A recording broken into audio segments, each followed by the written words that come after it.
आधार पर चलने की जरूरत नहीं है।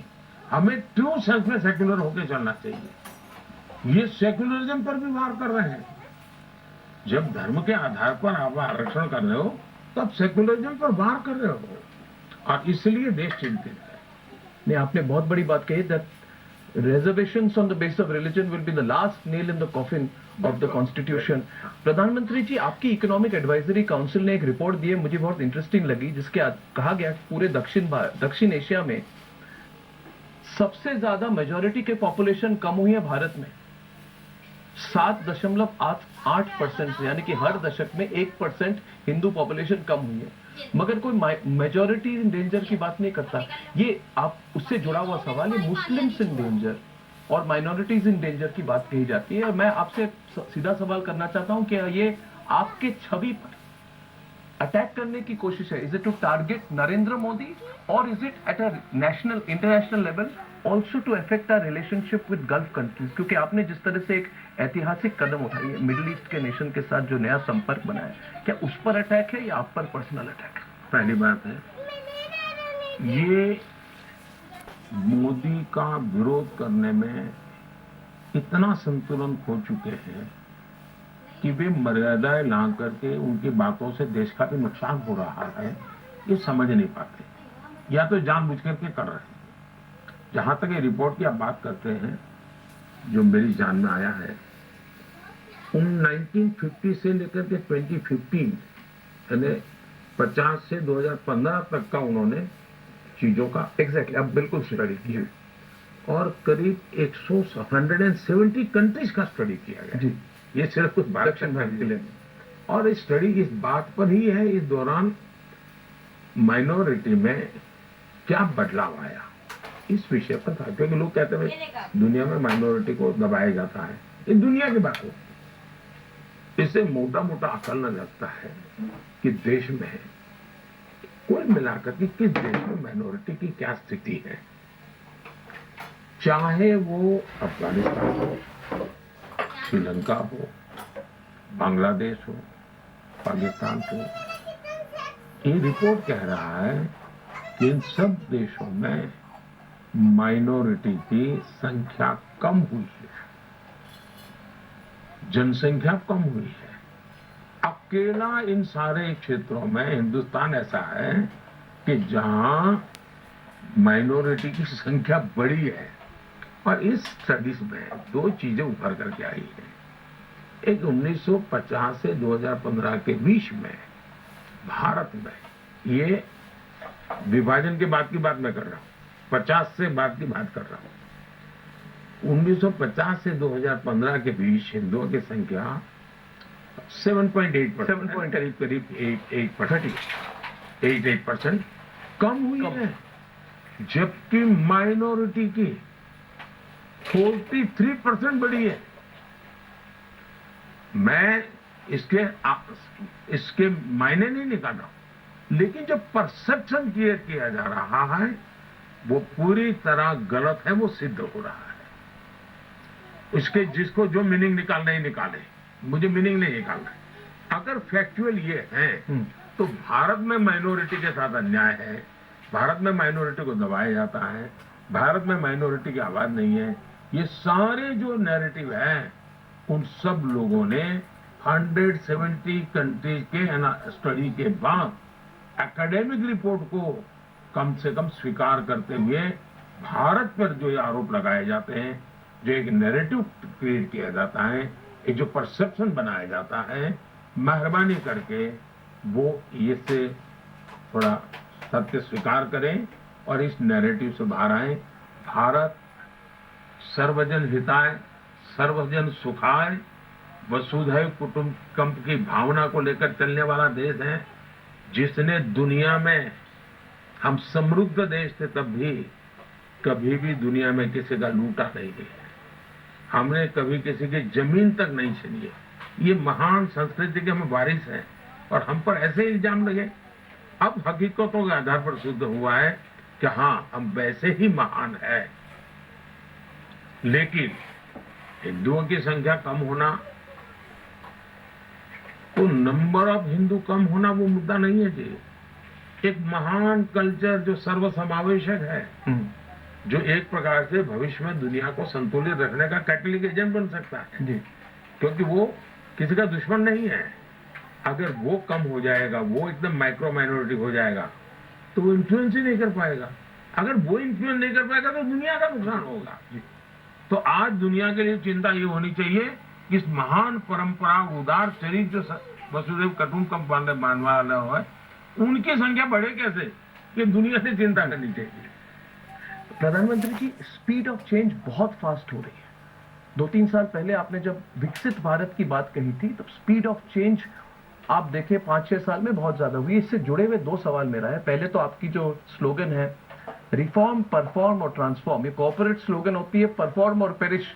आपने कहते हैं परफॉर्म और खत्म हो जाओ, आप कहते हैं रिफॉर्म, परफॉर्म और ट्रांसफॉर्म। इस पर आप, मैं चाहता हूं थोड़ी सी आप इसको एक्सप्लेन करें कि ये विपक्ष कहता है ये सब मोदी जी के स्लोगन्स हैं, मगर आप इसको मैं बहुत सोच समझ करके बोलता हूँ और मैं नारेबाजी करने के लिए देश ने मुझे यहाँ नहीं बिठाया है, वरना तो मैं कहीं कॉपीराइटर बन जाता जी। ऐसा है, जब मैं रिफॉर्म कहता हूँ तो ये पॉलिटिकल लीडरशिप की जिम्मेवारी है कि वो हार्ड डिसीजन ले, रिफॉर्म के लिए तैयारी रखे, जो डेमोक्रेसी में कठिन माना जाता है और राजनेता भी बच करके चलते हैं। तो रिफॉर्म ये इनकी जिम्मेवारी है, परफॉर्म ये ब्यूरोक्रेसी की जिम्मेवारी है। जो रिफॉर्म हुआ, in the light of that new reform perform करना होता है ब्यूरोक्रेसी को, और देश ट्रांसफॉर्म होता है। ये वो सिस्टमेटिक सोची हुई चीज मैं बोला हूं, लेकिन मैं कम शब्दों में बोल दिया इसलिए उसकी कीमत नहीं है। तो रिफॉर्म इससे हार्ड कोर पॉलिटिकल रिस्पॉन्सिबिलिटी है, इलेक्टेड बॉडी की रिस्पॉन्सिबिलिटी है। परफॉर्म टॉरली ब्यूरोक्रेटिक सिस्टम गवर्नेंस की जिम्मेवारी है। एंड ट्रांसफॉर्म जनता जनार्दन के कोऑपरेशन से होता है। जनता अगर जुड़ती नहीं, कितना ही रिफॉर्म करो, जनता अलग है तो भी ट्रांसफॉर्म नहीं होता है। जनता को स्वच्छता का अभियान ये तब सफल होता है जब जनता जुड़ती है। तो reform, perform, transform, leadership, government system and जनता जनार्दन, ये त्रिवेणी जब मिलती है तब परिणाम आता है। तो इसके पीछे मेरा एक बहुत बड़ी सोच है। अब देखिए, मैं उदाहरण देता हूं, ऐसे ही नहीं भाई, रिफॉर्म, परफॉर्म, ट्रांसफॉर्म। अब मैं सरल जो सामान्य चर्चा में और हिंदू गालियां दी जाती है कि पीएसयू को ताला लगा देंगे, तब मैं जरा उसी का उदाहरण देता हूं। देखिए, हमारे देश में जो सरकारी कंपनियां हैं, 60 वर्षों तक कांग्रेस ने सरकारी जो कंपनियां बनी उनका संसाधनों का उपयोग अपने होटल बुक करने में, विमान किराए पर करने, इन्हीं चीजों में खर्च किया है, बर्बादी करती। 2009 का सीएजी का रिपोर्ट है जी। सीएजी ने हमारे पीएसयूज के लिए कहा, सरकारी कंपनियों के लिए कहा कि मिस मैनेजमेंट की वजह से 68 सरकारी कंपनियां बर्बाद हो गई थी। 60 साल में ये 68 कंपनियां।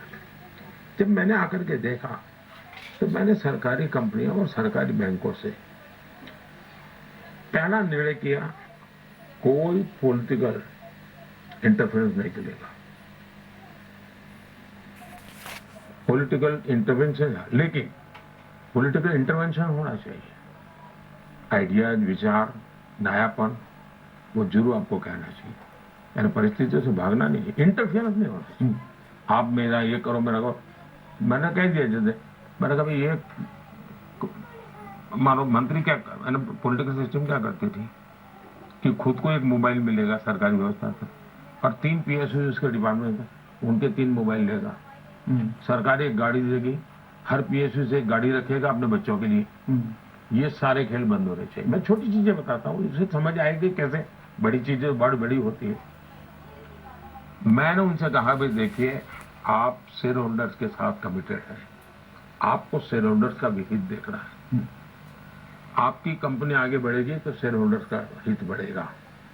पहले और अब के आंकड़े जो हैं, आप हैरान हो जाएंगे जी। 2014 में सरकारी कंपनियों का ग्रॉस रेवेन्यू करीब 20 लाख करोड़ रुपया था, और ये मैं देश आजाद हुआ तब से लेकर के बताता हूँ। 2024 में सरकारी कंपनियों का ग्रॉस रेवेन्यू 38 लाख करोड़ है, यानी करीब करीब डबल। उसी प्रकार से सरकारी कंपनियों की नेट वर्थ 2014 में लगभग 9 लाख करोड़ थी, मेरे आने से पहले 9 लाख करोड़।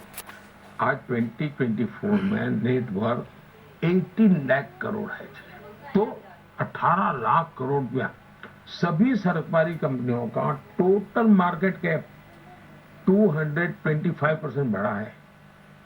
मार्केट कैप 225% बढ़ना, जब दुनिया की इकोनॉमी नीचे जा रही है तब। 2009 टू 2014 इसके शेयर 6% गिर गए थे वैल्यू। आज सरकारी कंपनियों के स्टॉक बहुत बेहतर प्रदर्शन कर रहे हैं, यानी जिसके आप ऐसे ही सरकारी बैंकों का हाल क्या था?